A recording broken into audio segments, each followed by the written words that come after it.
Welcome back to Table Ready, guys. My name's Noah, and as promised, this is a video about Laudna, all the theories that she's busted, some of my favorites, in fact, and some that still have potential.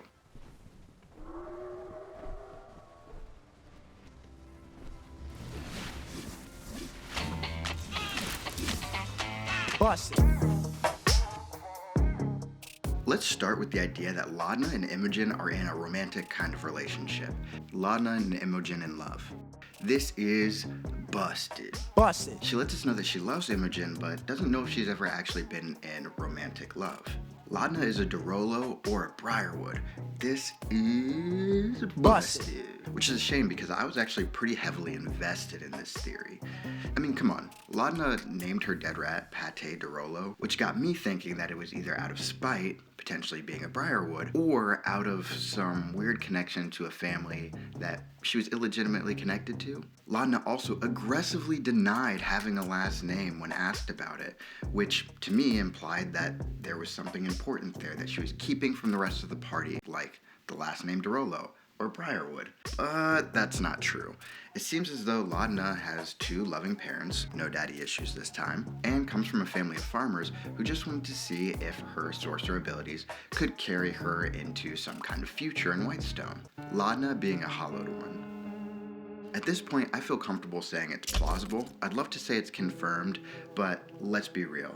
I've been wrong about most of these theories so far, so let's give it some room to breathe. One thing to go along with this whole hollowed one thing is that Laudna is actually human. Well, an undead human, but human nonetheless. This threw me off big time because of a very subtle but important misdirect. In Laudna's fan art, she's wearing jewelry that mimics the ears of an elf. If that's not a deep misdirect, I don't know what is. Oh, also, was I the only one that read too far into Laudna taking the hair of Belle? Yeah, it turns out she was just making a keepsake. Laudna being one of the bodies hanging from the sun tree. In Campaign 1, Episode 28, Percy and party return to a Briarwood-dominated Whitestone. Upon entry to the city, they find a message waiting for them hanging from the sun tree. It's a group of civilians that have been made up to look like most of the party members of Vox Machina. The theory is that one of these bodies, probably the one that's made up to look like Vex, was actually Laudna. This is probably everyone's favorite theory. I think it was even on her fandom page, but it is busted. Busted. And yes, I wanted it to be true too. It seems so cool. What a dope idea. First time I read it, I was like, yo, deep cuts, big feels, I love it. But here's why it's not true. Laudna says that she was dead for about 2 days before getting hit with a necromantic spell, being resurrected, and then ditching town. In the Sun Tree episode, Matt makes it pretty clear that the bodies that were hanging from the Sun Tree had been dead for a week or more. It's a great theory, and I have to give credit to Marisha for planting Laudna adjacent to such an important moment that would get us all hooked. And lastly, Laudna's patron. Yes! Oh my goodness. We were honing in on it at the review of episode 2, and I was hoping that there was some cool connection with the Briarwoods, no matter what capacity. This brings up some really cool thoughts about who she might be, what her patron may be, and if there's some undead stuff going on with the Briarwoods in her backstory.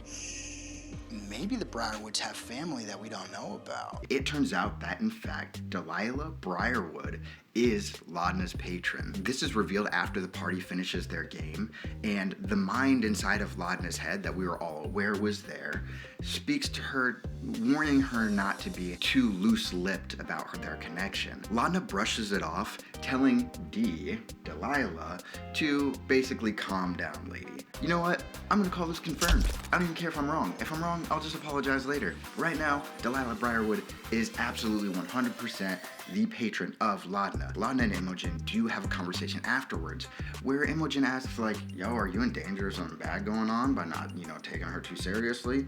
And she's like, I'm not too worried about it. She's got empty threats. I'll be fine.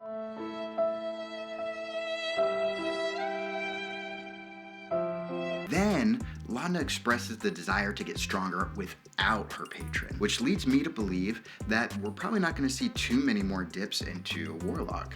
I think it's going to be maybe another level or two in Warlock, and then straight on down the Sorcerer path. This episode of Clarity accomplished a lot, but felt very natural in that process. It cleared up a lot of the patchwork ideas that we had about Marisha's character, who I still find extremely interesting. Marisha set us up with all the clippings in order to make the deepest and most extravagant fan theories, which, in my opinion, is a big part of the fun of watching Critical Role. It's things like these that make Critical Role more than just an episode that you watch on Thursdays. It's what happens in between, and Marisha's done a great job of giving us the tools to keep ourselves entertained and engaged with the plot and with the story outside of the episode. With every fan myth being busted, there's a rise in suspense and a desire to find out and discover the unknown, which is why oftentimes knowing something is less satisfying than being surprised. I hope you enjoyed this video. Please, I know there are a lot of theories I didn't cover. There's a lot of ideas that people have. Leave them in the comments below. And if you would, like, subscribe, and maybe share the video with a friend. Thank you guys. I will see you next week.